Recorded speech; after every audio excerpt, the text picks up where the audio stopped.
Bismillahirrahmanirrahim. Assalamualaikum warahmatullahi wabarakatuh.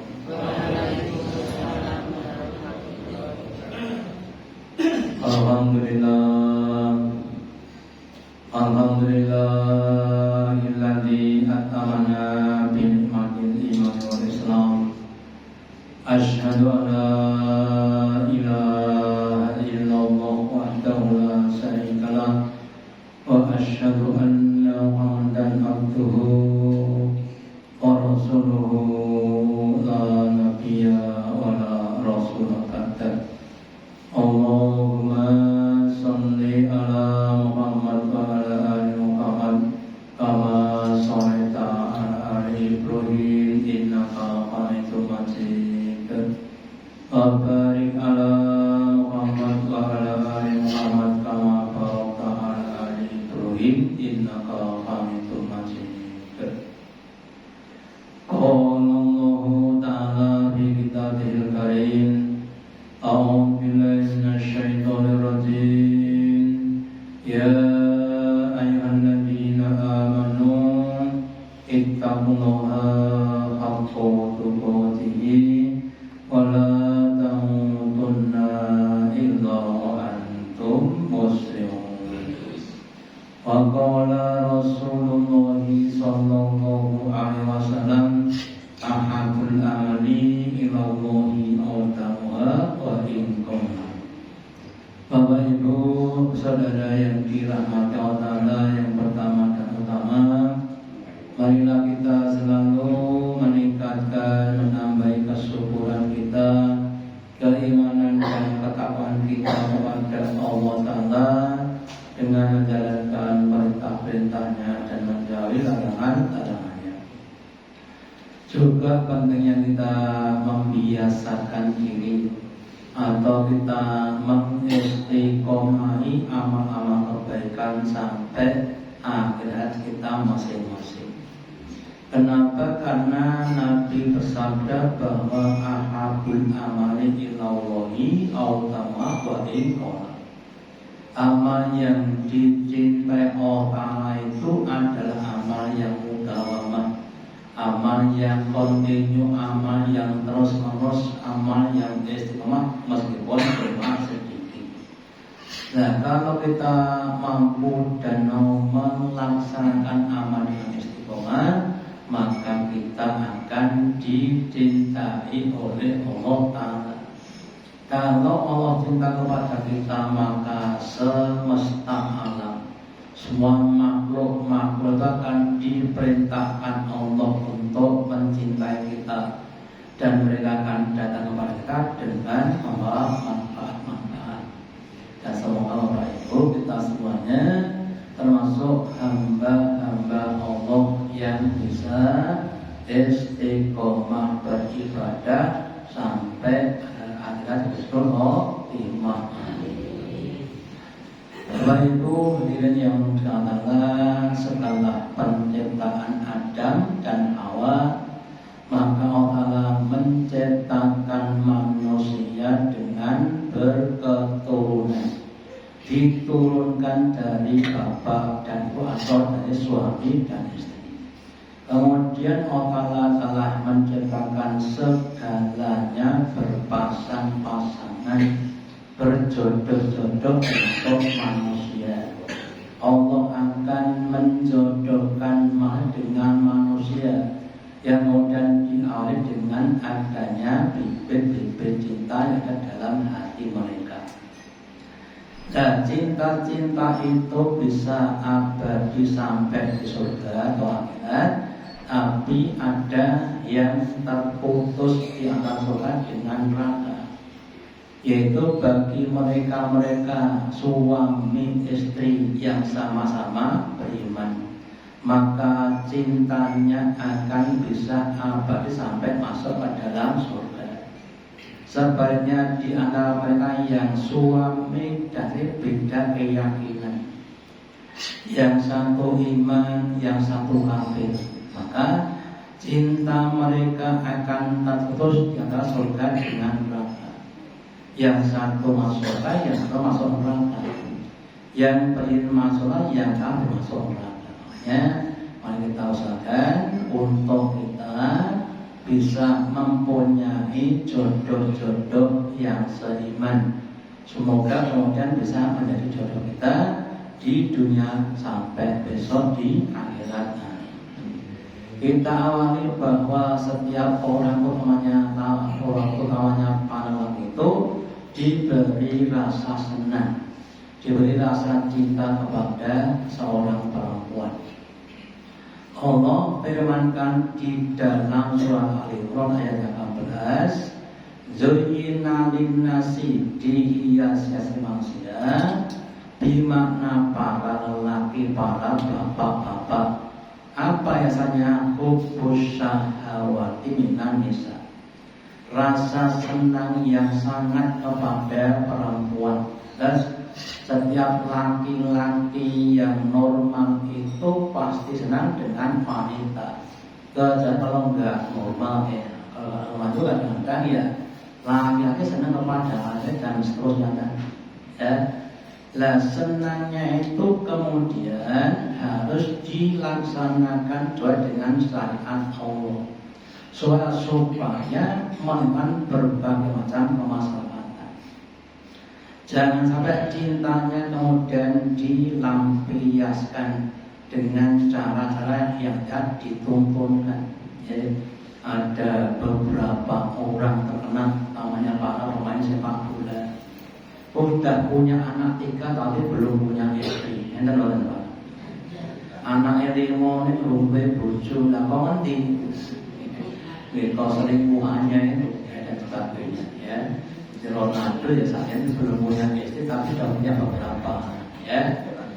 Lah kemudian dalam Islam cinta itu kemudian diikat dengan namanya akad nikah. Nabi sabdakan, an-nikahu min sunnati, nikah itu sebagai sunnahnya Nabi. Faman raghiba an sunnati falaysa minni. Ya. Maka siapa yang tidak suka dengan sunnahku, tidak suka nikah cuma kumpul kebun ya, maka dia bukan termasuk umatku. Ya, maka kita bagi orang-orang yang beriman, kalau orang Jawa mengatakan terpodo irengi, nek wis terpodo kemudian diikat dengan pernikahan supaya bisa menimbulkan kemaslahatan. Dia adalah tentang kesakinahan, tentang ketenangan. Maka di dalam surat Ar-Rum Allah berfirman, wa min ayatihi, dan sebagian dari tanda keagungan Allah, an khalaqalakum min akum azwajan, bahwa Allah menciptakan untuk kamu dari jenismu, dirimu, azwajan, jodoh-jodoh ya. Istri atau suami, buju-buju, usapa litaskunu ilaiha, supaya kamu lelaki bisa sakinah, merasa damai, merasa tenang dengan istri-istri kamu. Hidup adalah rangkaian masalah. Ketika orang itu menghadapi masalah, ada 2 kemungkinan, bisa dan gak bisa, berhasil dan gagal. Nah, ketika nggak bisa mengatasi itu tadi, kemudian timbul namanya gundah gulana, pikirannya kemana-mana. Nah, kemudian dibutuhkan seseorang untuk meredam kemarahan ataupun gundahnya tadi. Kemudian dibuatnya namanya istri. Ketika Nabi disekap oleh Jibril di Gua Hira, ya, yang selamanya belum pernah ketemu Jibril, kemudian ketemu dan disekap. Kemudian diperintahkan, Iqra ya Muhammad, sampai berkali-kali. Kemudian badannya gemetar, ada rasa takut. Kemudian pulang pada Khadijah dan berkata, Zammiluni wahai Khadijah, selimutilah aku, ya. Terus kemudian terus menceritakan dengan di ibu. Lah dan kita bapak ibu terutama bapak-bapak pulang dari kerja, entah dari pasar, entah dari sawah atau yang lainnya ada masalah ya, jualan sejak pagi sampai sore nggak ada yang beli ya. Kemudian pulang dengan rasa gundah gulana sampai kemudian ketemu dengan istri tercintanya, ditanya ada apa wahai kakanda atau bagaimana ini antenanya yang akan lawas kepada kakanda ya. Oh ini tadi dari pagi sampai sore nggak ada yang beli ya, tidak apa-apa saya tidak masih dari situ ya. Ada dari yang lainnya tenang saja dah, silakan duduk saya kasih makan dan minum tapi jadi sisa alhamdulillah ya. Menjadi lintas gunung ya ibu. Salah satu fungsinya istri adalah membuat suaminya tenang, tentram, damai tanggal 1 damai, tanggal 25 tetap damai wajala bainahu mawaddah dan menjadikan dialog mawaddah rasa saling cinta. Suami mencintai istri dan mencintai suami ya. Ada yang berkata dengan cinta dari duka menjadi bahagia dengan cinta urip rekoso tidak terasa gitu ya. Hidup di gubuk cerita nggak masalah nek agak cinta maka sekali lagi kekuatan cinta itulah yang kemudian orang mau untuk berkorban apapun yang dia punya. Ketika suami mencintai istrinya maka dia akan mau berkorban dengan apa yang dia punya. Dan Allah istri juga begitu ya.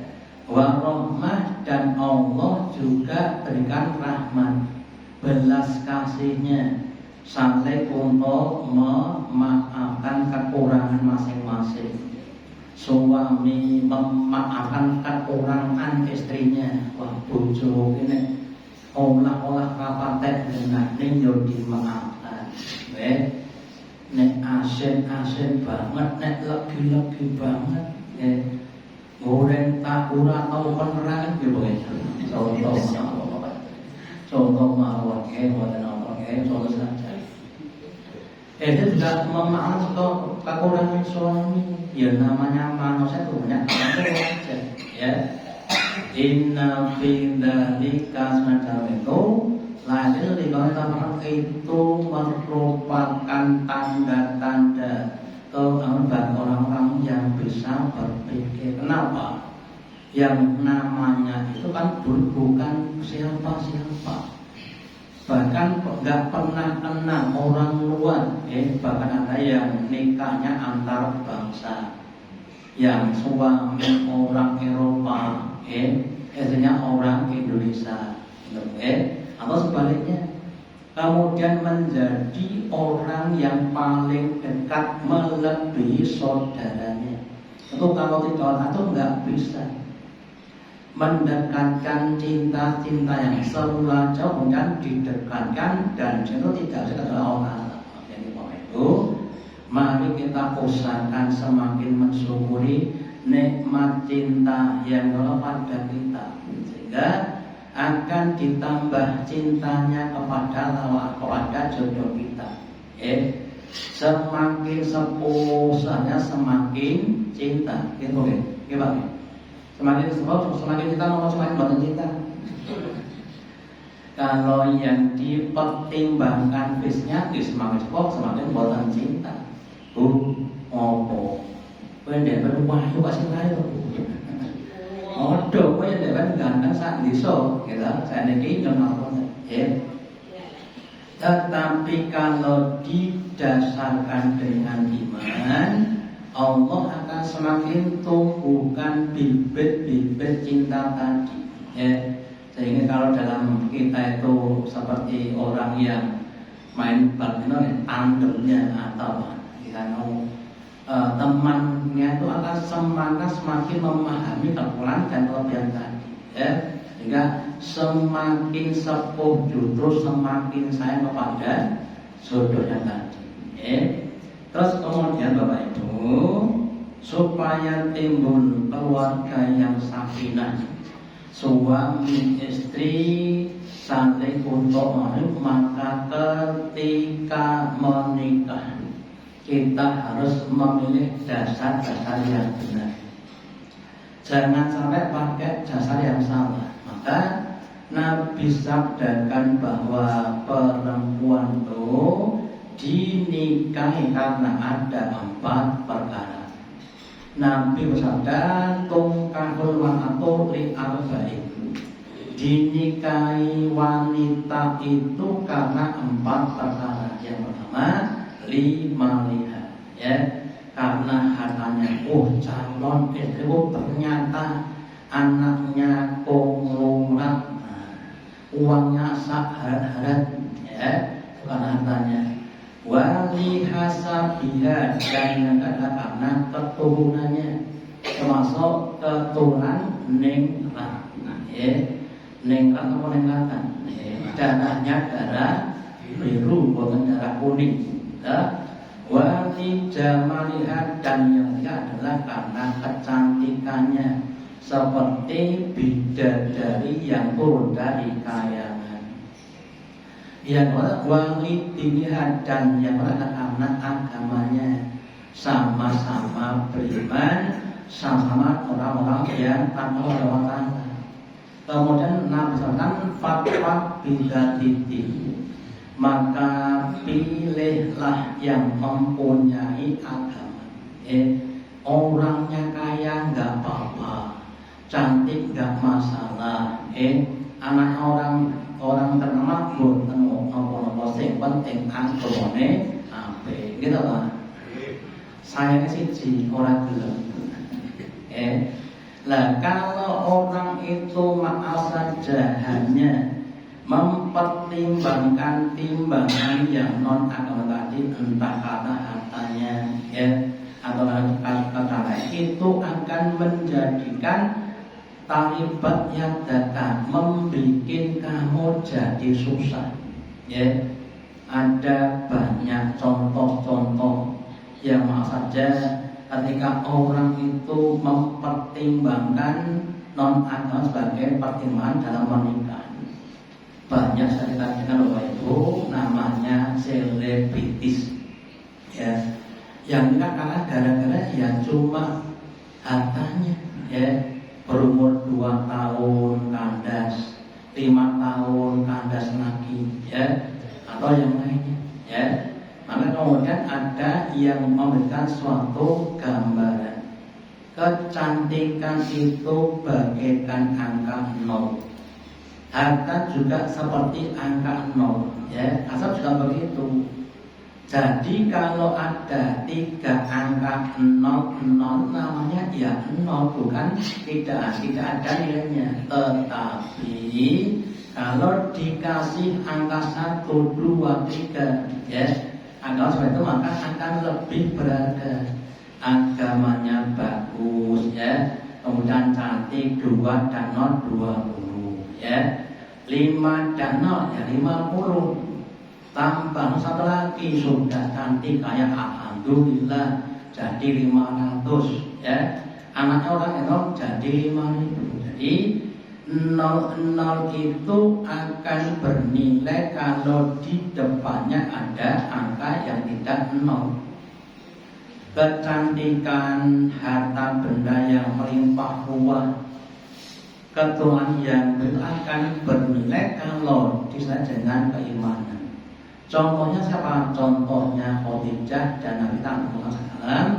Ketika sebelum nikah, Khadijah itu adalah saudagar, ya, yang punya harta benda yang melimpah ruah. Kemudian Nabi sebagai penjualnya, atau namanya sebagai pembelinya, yang menjualkan dagangannya Khadijah. Tetapi ketika sudah menikah, meskipun Khadijah lebih atau dia jadi istri, yang harus manut kepada suaminya, bukan mentang-mentang lebih kaya. Ya, ada untuk yang lainnya. Ya, Bapak Ibu, kita usahakan agama itu lebih ditekankan. Maaf saja, seandainya dulu ketika kita menikah belum beriman agama, sekarang sudah jadi suami harus belajar agama. Ya, supaya nanti kita masing-masing tahu hak dan kewajiban kita, namanya kewajiban kita. Dan dengan kita menunaikan kewajiban dengan ikhlas, insya Allah rumah tangga akan jadi berkah, sakinah, mawaddah, warahmah. Ya, dalam keadaan apapun, ada seorang suami di Bandung, Bapak Ibu, punya istri kena penyakit namanya tokso, nggak bisa apa-apa.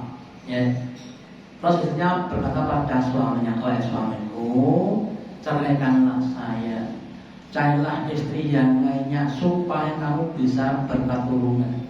Ya, terus suaminya berkata, wah istriku, demi cintaku padamu, ya, aku tidak akan menceraikan kamu. Karena kamu saya bertahan pada keyakinan keimanan. Ada juga seorang pemulat, orangnya kaya. Biasanya juga sakit-sakitan. Ya, setiap pagi ketika mau berangkat ke kantor itu istrinya dibangunkan, ya, kemudian dibersihkan, kemudian disuapi, kemudian dipamit baru berangkat kerja. Ya, istrinya stroke nggak bisa apa-apa. Itu selama 25 tahun. Ya, namanya kekuatan cinta. Ya, hanya monggo kita semuanya usahakan dalam menikah itu dilandasi agama, terus diikhlaskan. Seandainya pasangan kita punya kelemahan, monggo untuk dimaafkan, dipahami. Jangan dijadikan alasan untuk aja pada yang lainnya. Kemudian larangan menikah dengan wanita dan atau pria yang musyrik. Di dalam surat Al-Baqarah mengatakan, wala tangkul musyrikati hatta yu'min. Wahai orang-orang yang beriman, kamu jangan menikahi wanita musyrik sampai dia mau berubah menjadi iman. Wala abdun mu'minatun, dan sungguh budak wanita yang beriman, khairun min musyrikatin, itu lebih baik dibandingkan wanita yang musyrik. Walau ajaban meskipun wanita sangat mempesonakan kepada kamu. Ya, orangnya tinggi, putih, bukan atas apa? Atas samping, rambutnya pirang-pirang, lambungnya tipis, bukan sebagainya. Tapi kalau tidak, jangan dinikahi. Wala tungkul musyrikinan, dan wahai bapak-bapak yang punya anak perempuan, kamu jangan menikahkan anakmu yang dengan laki-laki musyrik hatta sampai dia beriman. Wal abdun mu'minun, dan sungguh budak laki yang beriman itu khairun min musyrikin, itu lebih baik dibandingkan laki yang musyrik. Kalau ajaran meskipun laki itu adalah mempesan kepada kamu. Kenapa bisa begitu? Karena mereka yang tunailanari, mereka orang sekali menyeru, mengajak kamu kepada neraka. Bahwa yang dan sebaliknya Allah itu menyeru kepada kamu untuk masuk ke dalam surga. Itu meskipun pertimbangan dunia dengan akhirat adalah yang datang untuk pertimbangan akhirat. Ya, kalau orang-orang yang menjadikan dunia sebagai pertimbangan, ya, enggak masalah beda agama, ya, yang penting saling untuk menghormati. Yang laki-laki musyrik, ya, yang perempuan iman, ya, Atau sebaliknya yang laki-laki iman, yang perempuan musyrik. Dan kemudian demi cintanya dia melanggar firman Allah ini, ya. Kemudian dia hidup umpamanya di dunia dengan kenikmatan yang ada. Tetapi ketika dia sudah mati akan berpisah. Yang iman maksudnya yang kafir masuk neraka. Yang itu kalau bisa kita ini hidup berumah tangga dunia sampai di akhirat sama-sama masuk ke dalam surga. Jangan ada yang masuk ke dalam neraka. Ya. Nah, kemudian Bapak Ibu, memang agama itu sebagai suatu pertimbangan yang utama. Sedangkan cuma sebagai tambahan saja. Ya. Nah, kalau kita cermati sebagian sahabat-sahabat Nabi ya, dengan pertimbangan agama maka mereka banyak yang hidupnya sakinah mawaddah warahmah. Ada seorang laki-laki yang bermuka buruk ini, terus kemudian dia pengen nikah, terus masuk kepada Nabi, saya pengen nikah Nabi. Oh ya, sekarang kamu datang di rumah bapak itu, ya. Kamu bilang saya diperintah Nabi ke sini untuk menikahi putrinya bapak. Ya. Terus kemudian datang ke sana. Kemudian yang membuka pintu adalah bapaknya. Ada mas, saya datang ke sini diperintah Nabi untuk menikahi putrinya bapak. Ya. Melihat wajahnya yang nggak aman langsung ditolak. Wah, nggak bisa wajahmu kayak gitu, ya. Sedangkan Aisyah pun cantik sekali, nggak bisa. Nah, anaknya yang dari balik kamar kemudian menyatakan, bapak jangan begitu, ya. Kan itu urusan apa, saya mau menerimanya dengan keimanan. Kemudian sing wedok wayune kaya widodari kowe, sing lanang bermuka enggak masalah, ya. Karena dia dengan iman tadi. Pertimbangan yang akan menjadikan kita semakin sakinah. Ketika orang tua rezekinya sedang diberikan yang lebih, ya. Maka kalau orang tua beriman, kemudian apa? Dia sadar, oh ini kita sedang diberikan kelonggaran rezeki. Ini sebagai suatu ujian dan suatu, ya, anak-anak pada kita. Maka kita harus mensyukuri, ya. Jangan sampai kita kufuri, ya. Kemudian keduanya kemudian menggunakan harta dengan bijak sebagaimana yang diberi Allah dan Rasul. Ketika diberikan suatu rezeki yang selalu dan juga begitu, dia bisa bersabar, ya. Nah, dengan adanya agama yang lagi dilandasi dengan keikhlasan, insya Allah akan menjadikan suami istri mampu untuk menunaikan kewajibannya tanpa menuntut kepada suami istrinya, sehingga akan bisa menjadikan hamba Allah yang ikhlas. Semua Bapak Ibu, kita termasuk hamba Allah yang diberi cinta dengan jodoh kita, menjadi jodohnya dunia sampai di akhirat. Jadikan yang saya sampaikan sebagai manfaatnya.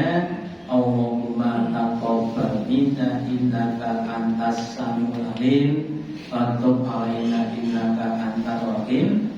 Kita akhiri dengan doa majelis.